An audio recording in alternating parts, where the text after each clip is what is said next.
Bismillahirrahmanirrahim. Assalamualaikum warahmatullahi wabarakatuh. Alhamdulillahirabbil alamin. Wa bihi nasta'in ala umurid dunya waddin. Wassalatu wassalamu ala asyrafil anbiya'i wal mursalin. Nabiyyina Muhammad wa ala alihi wa sahbihi ajmain. Wa man ihtada bihuda wattaba atharahu ila yaumiddin, amma ba'd. Ma'asyiral muslimin wal muslimat, para jemaah yang semoga senantiasa dirahmati dan diberkahi oleh Allah Subhanahu wa taala. Alhamdulillah, kita bersyukur kepada Allah Subhanahu wa taala yang telah banyak memberikan nikmat kepada kita hingga kita tidak akan sanggup untuk menghitungnya. Dan di antara nikmat Allah yang paling besar, tatkala kita dimudahkan untuk beribadah kepadanya, nikmat yang paling besar.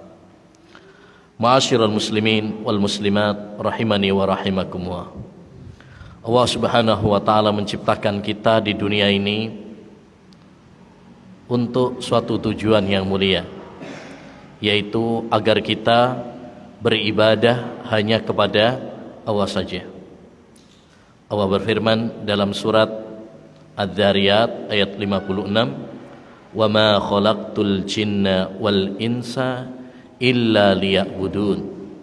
Tidaklah saya ciptakan jin dan manusia kecuali agar mereka beribadah kepada saya saja, yaitu Allah Subhanahu wa taala.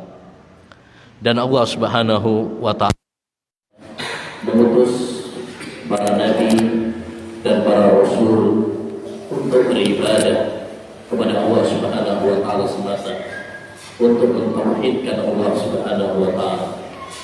Allah berfirman, "Wa laqad ba'athna fi kulli ummatin rasulan an i'budullaha wajtanibut taghut." Dan sungguh kami telah mengutus pada setiap umat seorang rasul untuk menyerukan kepada umat, beribadahlah kalian hanya kepada Allah saja dan tinggalkanlah tauhid, sesembahan-sesembahan selain Allah Subhanahu wa taala. Oleh karenanya, ma'asyiral muslimin rahimani wa rahimakumullah, nikmat terbesar yang Allah Subhanahu wa taala berikan kepada seorang hamba manakala kita diberi pemahaman tentang tauhid.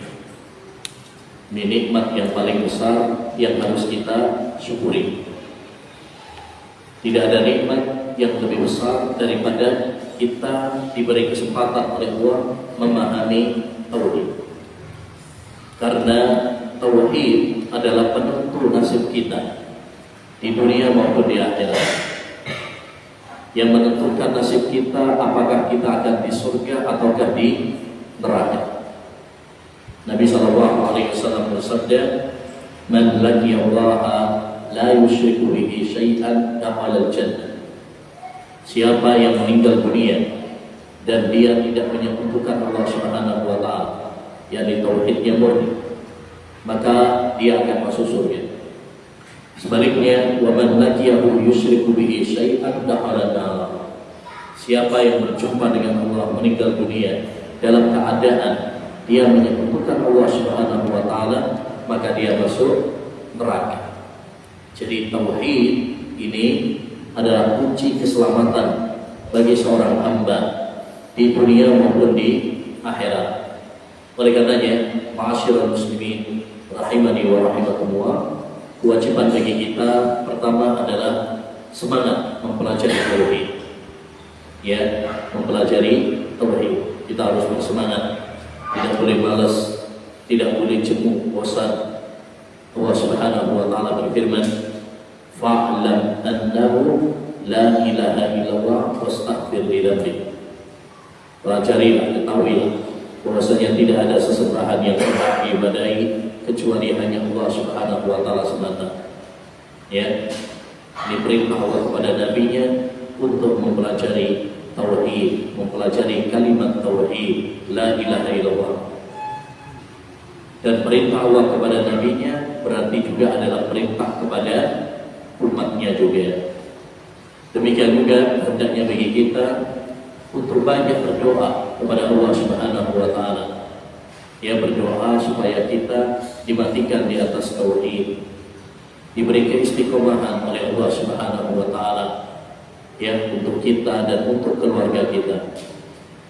Nabi Ibrahim alaihissalam pernah berdoa, waj'alni wa baniya an na'budal asnam. Ya Allah, jauhkan aku dan anak keturunanku dari menyembah berhala. Kalau Nabi Ibrahim saja berdoa kepada Allah Subhanahu wa taala tidak merasa aman ya dari syirik, maka hendaknya bagi kita untuk khawatir terhadap diri kita. Jangan pernah merasa aman. Ya, jangan pernah merasa aman. Ma'asyiral muslimin wal muslimat rahimani wa rahimakumullah. Mempertahankan tauhid dan kesuciannya dari noda-noda syirik yang marak pada zaman kita sekarang adalah perkara yang sangat penting untuk kita lakukan. Karena zaman sekarang banyak sekali orang terjerumus di dalam kesyirikan, baik karena kejahilan, baik karena taklid, ikut-ikutan, baik karena ya tersesat jalan karena fatwa orang-orang yang mengajak kepada kesesatan dan lain sebagainya. Oleh karenanya hendaknya bagi kita mengenal noda-noda tauhid, penyimpangan-penyimpangan ya seputar masalah ini agar kita mewaspadainya. Dahulu Hudzaifah bin Yaman pernah mengatakan, kana an-nasu yas'aluna Rasulullah sallallahu alaihi wasallam anil khair wa kuntu as'aluhu anil syarr makhafata an yudrikani. Dahulu manusia mereka bertanya kepada Rasulullah SAW tentang kebaikan, sedangkan aku ya bertanya kepada beliau tentang kejelekan karena khawatir ya aku terjerumus di dalamnya. Ikhwani wa akhwati fillah rahimani wa rahimakumullah. Ada beberapa noda dan penyimpangan dalam tauhid yang harus kita waspadai, ya, dan itu banyak sekali fenomenanya, contoh-contohnya di sekitar kita. Di antaranya, yang pertama adalah memberikan ibadah kepada selain Allah Subhanahu wa taala, seperti doa minta kepada kuburan, ya, minta rezeki, minta jabatan, minta kesembuhan kepada mereka yang sudah meninggal dunia. Dan ini banyak terjadi.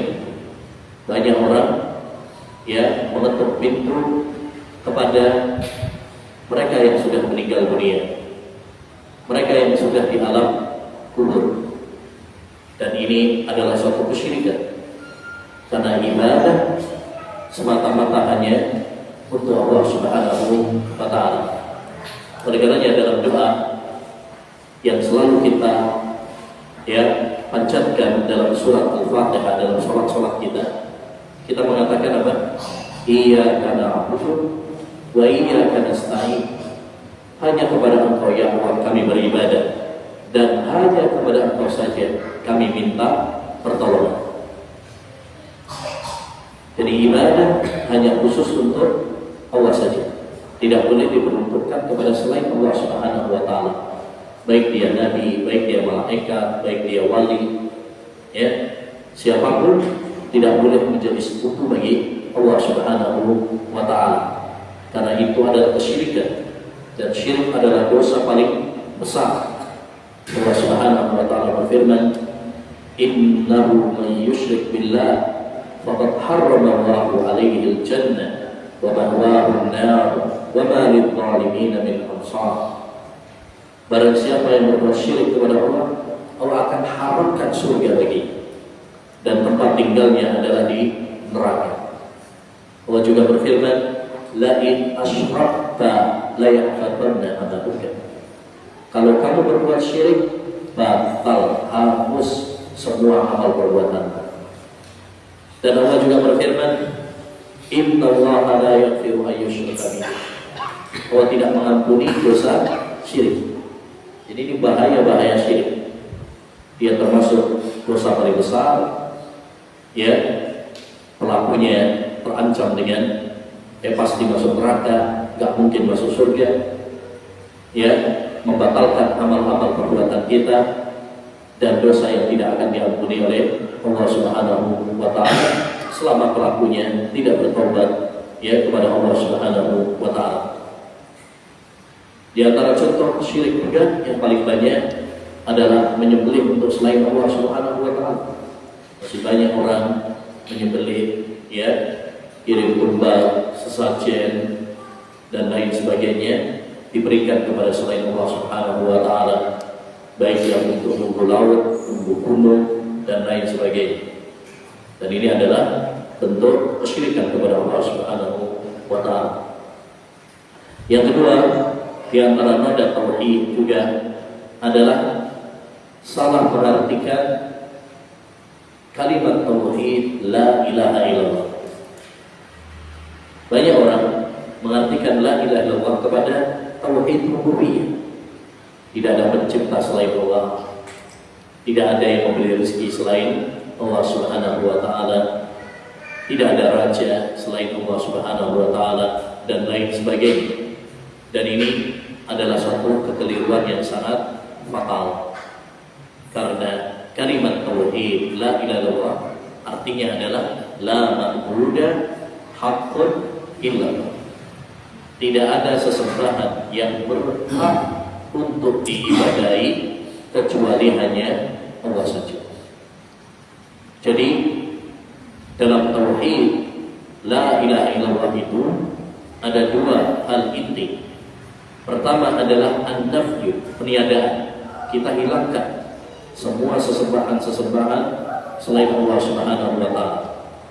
Kemudian yang kedua isbat, kita ya tetapkan hanya Allah saja yang berhak untuk diibadahi. Jadi makna yang benar dari kalimat ya tauhid la ilaha illallah artinya apa? Tidak ada sesembahan yang berhak diibadahi kecuali hanya Allah saja. Tidak boleh mengartikan tidak ada pencipta selain Allah, tidak ada pemberi rezeki selain Allah saja. Kenapa? Karena sekedar tauhid rububiyah itu tidak cukup memasukkan orang kepada agama Islam. Buktinya orang-orang kafir Quraisy, Abu Jahal dan teman-temannya, ya, mereka tetap diperangi oleh Nabi Shallallahu Alaihi Wasallam. Padahal mereka mengakui bahwa Allah Subhanahu Wa Taala itu apa? Yang menciptakan langit dan bumi. Kata Allah Subhanahu Wa Taala, "Wala in sa'altahum man khalaqas samawati wal ardh, ya la yaquluna." Kalau kamu bertanya kepada mereka siapa yang menciptakan langit dan bumi, pasti mereka akan menjawab Allah Subhanahu wa taala. Tapi sekedar tauhid rububiyah saja tidak cukup. Mereka tetap diperangi oleh Nabi sallallahu alaihi wasallam. Maka termasuk kesalahan kalau kita mengartikan kalimat tauhid hanya sekedar pada tauhid rububiyah saja. Ya. Demikian juga lebih parah lagi kalau kita mengartikan tauhid itu tidak ada ya Tuhan, seperti orang-orang liberal. Tidak ada Tuhan T kecil kecuali Tuhan ya T besar. Tidak ada Tuhan kecuali Tuhan. Ini pemikiran wahdatul wujud, manunggaling kawulanan gusti yang dikafirkan oleh para ulama rahimahullah ta'ala. Dan di antara noda tauhid juga adalah membolehkan kesyirikan dengan mengganti namanya dengan tawassul. Karena banyak orang berbuat kesyirikan, minta-minta ke kuburan kepada orang yang sudah mati, minta kesembuhan, minta rezeki, minta anak, minta jabatan. Dan mereka mengatakan Ini bukan syirik, tapi ini apa? Tawassul. Ya, ma'asyiral muslimin rahimani wa rahimakumullah. Kita tidak boleh tertipu dengan perubahan nama. Nama bisa saja diganti. Yang paling penting adalah hakikat. Khamr tetaplah khamr walaupun orang mengganti namanya dengan whisky, brandy, narkoba, oplosan, pil koplo, atau apapun namanya.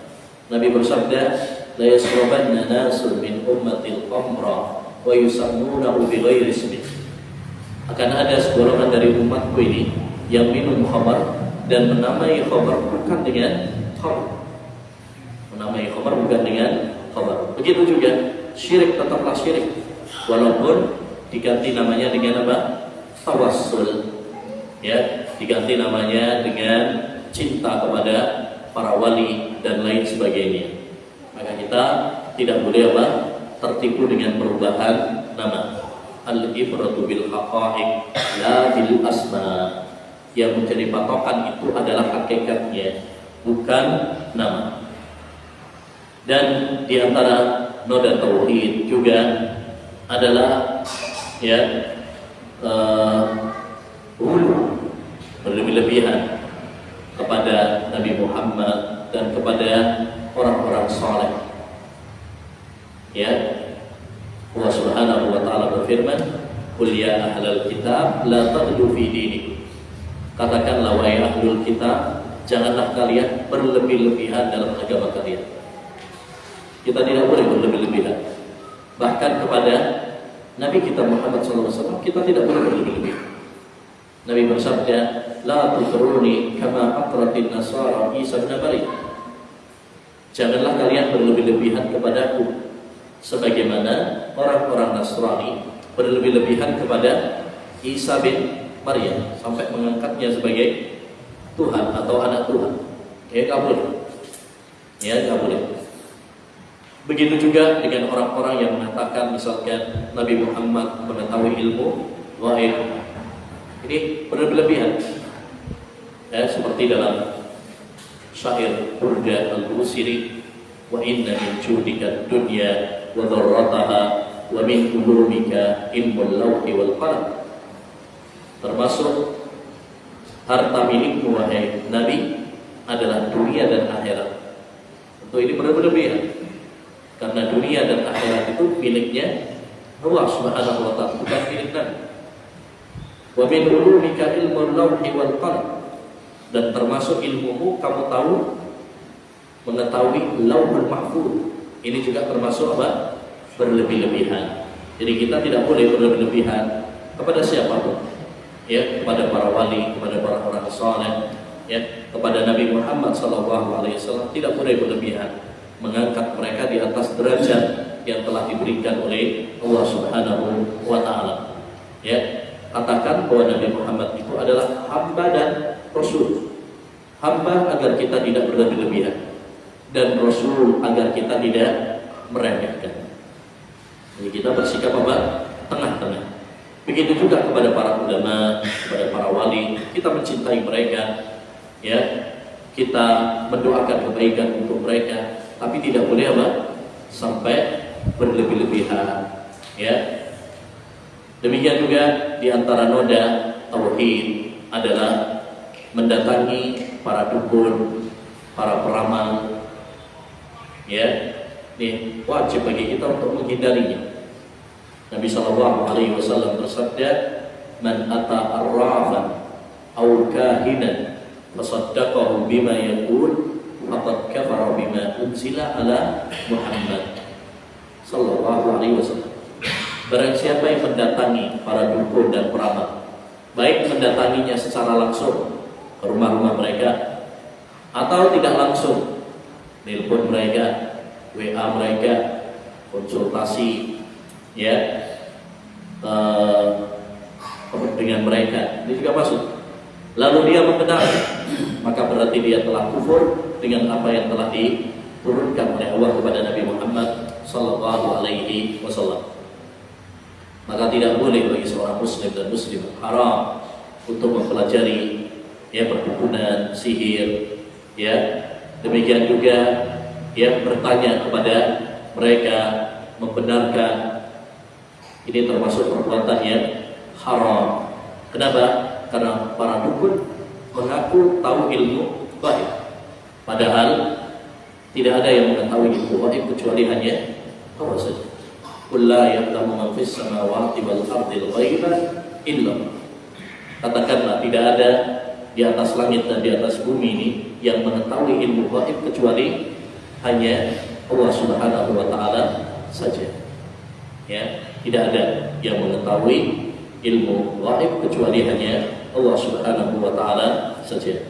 Dan ini penting karena di Indonesia ini banyak sekali perkebunan, ilmu sihir, apapun orang menamai mereka, jangan tertipu. Kadang mereka disebut dengan orang pintar, kadang mereka disebut ahli metafisika, kadang mereka disebut sebagai wali khas, apapun namanya. Kalau mereka mengaku tahu ilmu gaib, meramal apa yang akan terjadi di masa depan, maka itu adalah dukun, peramal yang wajib bagi kita untuk mewaspadai mereka, berhati-hati dari mereka, karena mereka adalah pendusta. Dan hendaknya bagi kita untuk mengingatkan kepada masyarakat kita, kerabat kita, jangan sampai datang kepada para dukun, karena mereka adalah pendusta. Dan di antara noda tauhid juga yang bisa menodai dan mengotori tauhid kita adalah penyakit riya. Riya ini termasuk syirik, syirik kecil. Nabi SAW bersabda, ahwafu ma akhafu alaikum asyirkul asghar. Hal yang paling aku khawatirkan kepada kalian adalah syirik kecil, yaitu riya. Maka dalam ayat yang lain disebutkan bahwa hal yang paling aku khawatirkan kepada kalian, bahkan lebih aku khawatirkan daripada Dajjal, adalah riya. Riya yaitu seorang beribadah untuk mendapatkan pujian dari orang lain. Dia sholat dan memperbagusi sholatnya supaya dipuji. Dia bersedekah supaya dibilang dermawan. Dia berangkat haji supaya dipanggil Pak Haji dan lain sebagainya. Maka ini menodai kemurnian tauhid seorang hamba. Karena tauhid itu adalah tatkala kita beribadah hanya semata-mata karena Allah Subhanahu wa taala semata. Dan ini perkara yang sangat berat. Ikhlas dan membersihkan diri kita dari riya, ini adalah perkara yang sangat berat. Seorang ulama pernah mengatakan, tidak ada yang lebih berat bagi saya daripada menata niat. Setiap kali aku tutup pintu riya, dia muncul dari lubang yang lain. Maka hendaknya bagi kita untuk berdoa kepada Allah Subhanahu wa taala agar membersihkan hati kita, memurnikan keikhlasan kita dalam beramal, dan menjauhkan kita dari noda-noda yang bisa mengotori tauhid kita dan keikhlasan kita. Dan di antara noda tauhid juga adalah lemahnya tawakal kepada Allah Subhanahu wa taala. Padahal Allah Subhanahu wa taala berfirman, wa 'alallahi fatawakkalu in kuntum mu'minin. Hanya kepada Allah saja hendaknya kalian bertawakal jika kalian benar-benar beriman. Jadi tawakal yaitu seorang bertumpu, menyerahkan segala urusannya, bersandar kepada Allah Subhanahu wa taala semata. Tentunya dengan melakukan sebab. Contoh misalkan tawakal dalam mencari rezeki. Nabi SAW bersabda, "Lau annakum tawakkaluna 'ala Allahi haqqa tawakkuli la ruzqtum kama yurzaqu at-tayr yahdu himasa wa yaruhu bitana." Andaikan kalian bertawakal seperti tawakalnya burung, niscaya kalian akan diberi rezeki. Ya, niscaya kalian akan diberi rezeki seperti burung diberi rezeki oleh Allah Subhanahu wa taala. Ya himasa wa yaruhu bitana. Di pagi hari burung itu keluar untuk mencari makan. Ini menunjukkan kepada kita bahwa tawakal itu harus disertai dengan sebab. Ya, tidak boleh tanpa usaha. Rasulullah orang yang bertawakal. Ya, tapi dalam perang beliau tetap apa? Pakai baju besi. Ya. Rasulullah SAW juga bekerja. Ini menunjukkan bahwa tawakal harus disertai dengan usaha.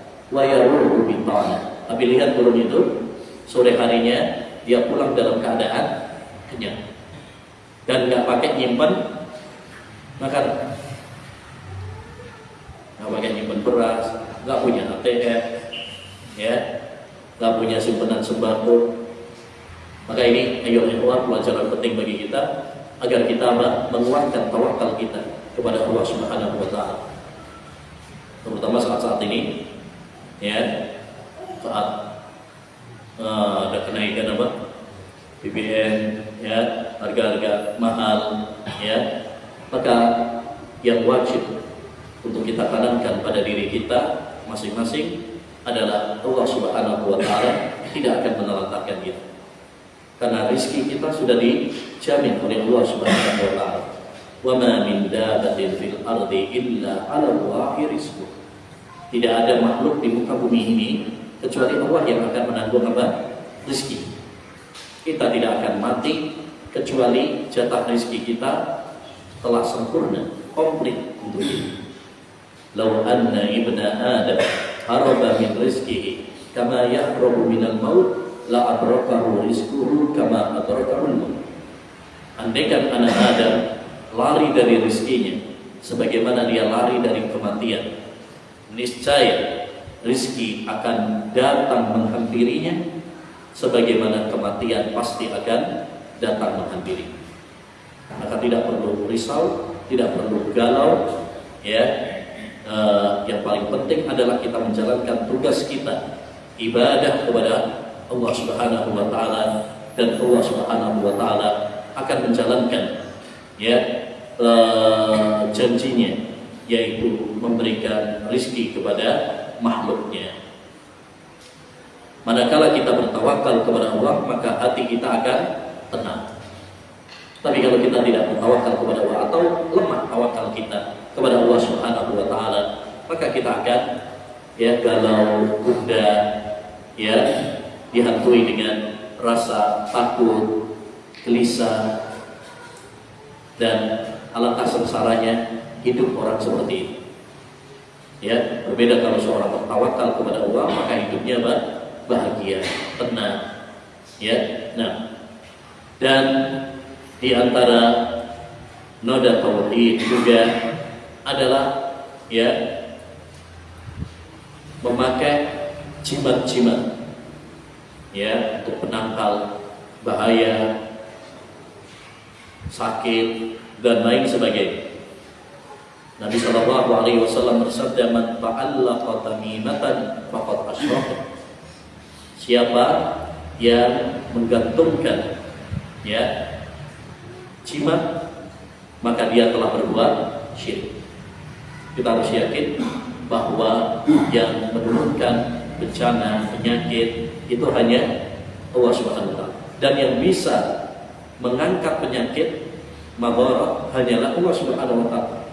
Wa iyyamsaskallahu bidurrin fala kashifa lahu illa hu. Jika Allah memberikan madarat kepadamu, tidak ada yang bisa menyingkapnya kecuali hanya Allah saja. Ini yang harus kita, ya, yakini, ya, bagi kita semuanya. Maka tidak perlu jimat-jimat, ya. Kalau ada yang punya, hendaknya dibuang, ya, dibuang. Manakala kita bergantung kepada jimat-jimat, maka kita bergantung kepada sesuatu yang lemah, ya, dan itu akan menjadikan hidup kita dihantui dengan was-was, gelisah, ya, karena kita bergantung kepada zat yang lemah. Mau pergi Misalkan Jumatnya ketinggalan, bingung, ya. Tapi kalau kita ini tawakal kepada Allah Subhanahu wa taala, ya, tidak percaya dengan kelenining seperti itu, hidup kita apa? Aman. Hidup kita damai, tenang. Berbeda dengan orang yang menggantungkan nasibnya kepada benda-benda yang tidak memberikan manfaat atau menolak madarat. Ya, subhanallah. Dulu pada zaman Umar bin Khattab radhiyallahu anhu, beliau pernah ketika tawaf dan mencium Hajar Aswad, beliau mengatakan apa kepada Hajar Aswad? Inni la a'lamu annaka hajar. Aku tahu bahwa kamu hanya sebuah batu. La tadurru wa la tanfa, yang tidak bisa memberikan madarat atau manfaat. Padahal Hajar Aswad itu batu dari surga, turun dari surga.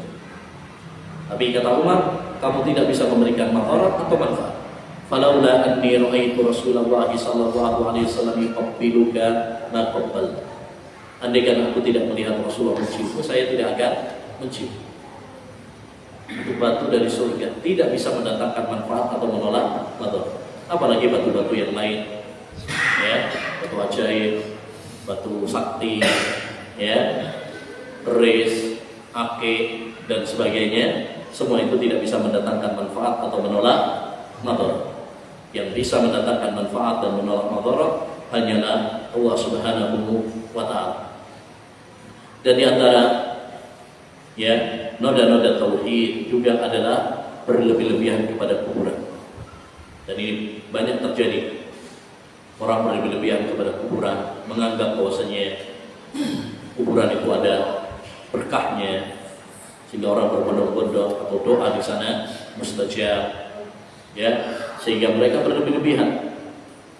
Banyak yang musab-musab lisannya, banyak yang membangun kuburan, keramik, dihias, ya, dan ini tidak diperbolehkan dalam Islam sebagai bentuk apa? Penjagaan dan menutup segala celah yang mengantarkan kepada kesyirikan kepada Allah Subhanahu wa taala. Nabi sallallahu alaihi wasallam pernah mengingatkan, ya, la'anallah al-yahuda wan nasara ittakhadhu qubur anbiya'ihim masajid. Bahwa melaknat orang-orang Yahudi dan Nasrani. Kenapa? Karena mereka menjadikan kuburan nabi-nabi mereka sebagai masjid.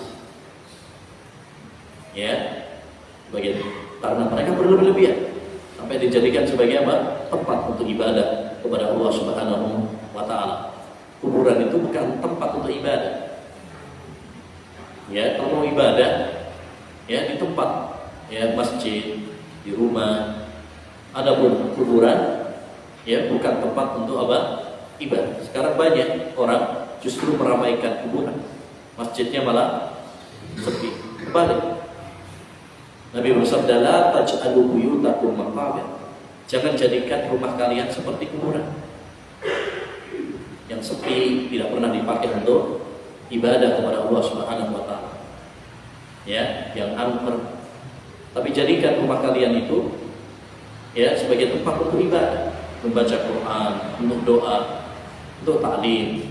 Nah, dan di antara noda tauhid juga adalah keyakinan bahwasanya Allah Subhanahu wa taala ada di mana-mana. Ya. Sebagian masyarakat kita meyakini Allah itu ada di mana-mana. Tidak meyakini Allah Subhanahu wa taala di atas arsy, di atas langit. Ya, padahal keyakinan ini, yaitu keyakinan Allah di mana-mana, jelas bertentangan dengan Quran, bertentangan dengan hadis, bertentangan dengan ijma', kesepakatan para ulama, ya, dan bertentangan dengan fitrah dan akal. Allah Subhanahu wa taala berfirman, Ar-Rahmanu 'alal 'arsy istawa. Allah itu tinggi di atas arsy. Dan Nabi sallallahu alaihi wasallam pernah mengatakan kepada budak wanita, "Aina Allah?" Di mana Allah? Qala fis sama. Dia mengatakan di langit. Qala a'tiqha fa innaha mu'minah. Merdekakanlah dia karena dia adalah wanita yang beriman. Ya, merdekakan dia karena dia adalah wanita yang beriman. Ini menunjukkan kepada kita ya, dua masalah penting. Pertama, boleh bertanya di mana Allah karena Nabi bertanya. Yang kedua, jawaban yang benar adalah Allah di atas langit. Adapun Allah di mana-mana, maka itu tidak benar. Kenapa? Karena Nabi SAW menyetujui jawaban tersebut. Andaikan jawaban Allah di atas langit itu salah, tentu akan dibenarkan oleh Nabi SAW, diluruskan oleh Nabi SAW. Oh, benar ya, yang benar begini. Tapi ternyata Nabi tidak. Dan ini sudah menjadi kesepakatan para ulama. Allah itu di atas langit. Ya, dan ini juga sesuai dengan fitrah dan akal. Oleh karenanya setiap kali kita berdoa, kita mengangkat apa? Tangan ke atas. Ini simbol bahwa Allah Subhanahu wa taala itu di atas. Kita tidak mengangkat ke samping atau ke bawah. Ya. Dan ini juga yang sudah menjadi ya keyakinan dasar masyarakat. Orang yang nggak belajar aja ngerti bahwa Allah Subhanahu wa taala itu di atas langit. Makanya orang sering mengatakan apa? Kita serahkan kepada yang di atas. Nggak ada yang mengatakan kita serahkan sama yang di mana-mana. Ya. Karena fitrah ya masyarakat mengatakan bahwa itu di atas langit. Nah, demikian juga di antara noda tauhid ayyuhal ikhwah adalah bersumpah dengan selain Allah Subhanahu wa taala. Bersumpah dengan selain Allah Subhanahu wa taala. Seperti mengatakan demi ya Nabi Muhammad, demi Ka'bah, demi orang tuaku misalkan. Ya, bersumpah demikian maka tidak diperkenankan. Nabi bersabda, "Man halafa bi ghairillah faqad asyraka." Siapa yang bersumpah dengan selain Allah Subhanahu wa taala, maka ya dia telah berbuat syirik kepada Allah Subhanahu wa taala. Ya, tidak boleh. Sumpah itu harus dengan nama Allah Subhanahu wa taala. Karena sumpah itu artinya kita menguatkan suatu ucapan dengan menyebutkan sesuatu yang kita agungkan. Ketika kita mengatakan demi Allah, karena Allah yang kita agungkan. Oleh karenanya, kalau seorang mengatakan misalkan demi Nabi Muhammad, kita berarti menyandingkan dia dengan Allah Subhanahu wa taala, mensejajarkan dia dengan Allah Subhanahu wa taala, dan itu tidak diperbolehkan. Ya, yang harus kita agungkan ya hanyalah Allah Subhanahu wa taala semata. Tidak boleh yang lain kita sejajarkan dengan Allah Subhanahu wa taala. Baik, dan di antara noda tauhid juga adalah menjelek-jelekkan para sahabat Nabi. Ya, mencela para sahabat Nabi sallallahu alaihi wasallam, menghina para sahabat. Ya, seperti yang dilakukan oleh orang-orang Syiah, maka ini tidak diperbolehkan. Nabi bersabda, "La tasubbu ashabi." Jangan kalian mencela para sahabat. Nabi juga bersabda, "Man sabba ashabi fa alaihi laknatullah." Barang siapa yang mencela para sahabatku, maka baginya adalah laknat Allah dan ya para malaikat dan seluruh manusia. Maka tidak boleh bagi kita menjelek-jelekkan para sahabat satu pun. Ya, terutama para sahabat-sahabat Nabi Sallallahu Alaihi Wasallam yang dijamin surga seperti Abu Bakar, Umar, Utsman, Ali. Tidak boleh. Bagaimana mungkin kita mengkafirkan orang yang dipuji oleh Allah Subhanahu Wa Taala dan yang dipuji oleh Rasulullah Sallallahu Alaihi Wasallam? Wajib bagi kita apa? Mencintai para sahabat, mendoakan kebaikan untuk para sahabat, ya. Nah, dan di antara noda tauhid juga adalah memberontak para pemerintah, karena ini bertentangan dengan akidah Ahlussunnah wal Jamaah yang menganjurkan kita untuk mendengar dan taat kepada para pemimpin. Maka tidak boleh bagi kita memberontak para pemimpin. Kenapa? Karena memberontak para pemimpin, kudeta para pemimpin, melengsarkan para pemimpin, ya, dengan pedang, dengan perang dan lain sebagainya. Ini adalah apa? Ya, menimbulkan kerusakan yang lebih besar. Banyak nyawa-nyawa yang hilang, banyak darah-darah yang tertumpah, banyak bangunan-bangunan yang hancur, ya, dan lain sebagainya. Nabi SAW menganjurkan kepada kita untuk mendengar dan taat kepada para pemimpin serta sabar, ya, sabar ketika kita mendapati keputusan mereka tidak sesuai dengan hati kita. Nabi bersabda, "Man kariha min amirihi syai'an falyasbir, fa innahu man faraqal jama'ata famata mata mitatan jahiliyah." Barang siapa yang mendapati dari pemimpinnya sesuatu yang dia benci, ya, sesuatu yang benci, keputusan pemimpin yang tidak mengenakan kita, ya, kayak contohnya kenaikan BBM, kita pasti nggak senang adanya keputusan tersebut. Tapi apa saran Nabi? Falyasbir, hendaknya sabar, tidak perlu demo. Karena banyak demo di mana-mana, nggak ada gunanya, bahkan kerusakan lebih besar daripada manfaatnya. Ya, yang wajib kita lakukan adalah apa? Bertobat kepada Allah Subhanahu wa Ta'ala, banyak istighfar kepada Allah Subhanahu wa Ta'ala, menyibukkan diri kita dengan ibadah kepada Allah Subhanahu wa Ta'ala, tawakal kepada Allah Subhanahu wa Ta'ala, ya, dan sabar. Kita yakin bahwa Allah Subhanahu wa Ta'ala tidak akan menelantarkan kita. Allah pasti memberikan rezeki kepada hambanya, ya, sebagaimana Allah yang menanggung rezeki kita tatkala harga-harga murah, begitu juga Allah yang akan menanggung kita tatkala harga-harga, ya, merangkak naik. Baik, maka wajib bagi kita untuk mendengar dan taat kepada para pemimpin dan tidak memberontak mereka. Karena sejarah membuktikan bahwa pemberontakan tidak ada manfaatnya, hanya menimbulkan kerusakan yang lebih besar. Baik, yang terakhir di antara noda tauhid adalah kebid'ahan dalam agama. Karena hakikat tauhid adalah kita beribadah kepada Allah Subhanahu wa Ta'ala berdasarkan tuntunan dari Nabi Muhammad SAW.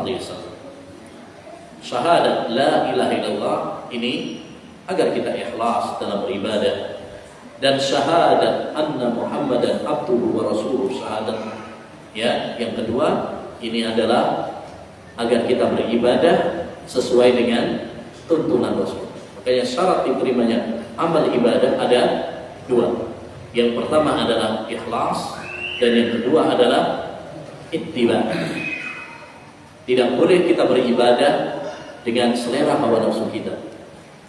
Tidak boleh kita beribadah mengikuti apa kata banyak orang. Tidak boleh kita beribadah hanya sekedar adat istiadat saja. Tetapi hendaknya bagi kita beribadah berdasarkan wahyu dan tuntunan dari Rasulullah SAW. Kalau kita beribadah tanpa tuntunan dari Rasulullah, maka amalan kita tertolak, sia-sia, nggak diterima sama Allah Subhanahu wa Ta'ala. Kata Nabi alaihi salatu wassalam, "Man amila amalan laisa alaihi amruna fahuwa radd." Siapa yang mengamalkan suatu amalan yang tidak ada contohnya dari kami, maka amalan tersebut tertolak, sia-sia. Udah pegel, ya, udah mengorbankan hartanya, mengorbankan waktunya, mengorbankan tenaganya, tapi ternyata semua itu hanya sia-sia belaka. tidak ada gunanya. Ya, Islam ini sudah sempurna. Al-yauma akmaltu lakum dinakum.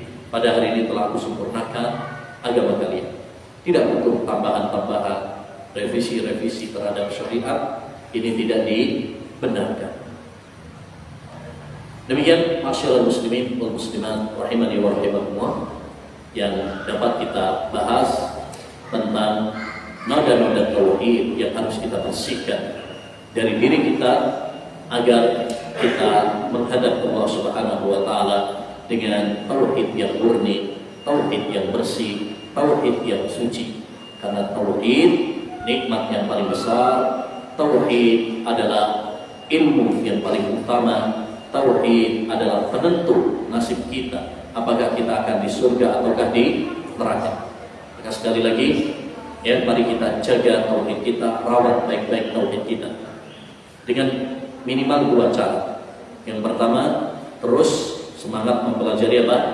Tauhid. Jangan ada kata bosan untuk belajar tauhid. Sampai kapan kita belajar tauhid? Sampai mati. Wa'bud rabbak hatta ya'tiyakal yaqin. Beribadahlah kepada Rabbmu sampai kematian menjemput. Dan yang kedua, banyak berdoa. Banyak berdoa kepada Allah supaya kita diberi keistiqomahan di atas tauhid dan dimatikan oleh Allah di atas tauhid. Jangan pernah merasa aman buat tauhid kita sudah kuat, tauhid kita sudah mantap, ya. Tidak. Nabi Ibrahim saja tetap berdoa, ya Allah, lindungi aku dan anak keturunanku dari menyembah berhala. Kalau Nabi Ibrahim saja khawatir terhadap tauhidnya, lantas bagaimana dengan kita? Semoga Allah Subhanahu wa taala menanamkan tauhid pada diri kita, keluarga kita, dan memberikan keistiqomahan kepada kita di atas tauhid sampai ajal menjemput kita. Demikian kurang lebihnya, mohon maaf. Kita tutup majelis ini dengan doa kafaratul majelis. Subhanallahumma wa bihamdika asyhadu an la ilaha illa anta astaghfiruka wa atubu ilaik. Assalamualaikum warahmatullahi wabarakatuh.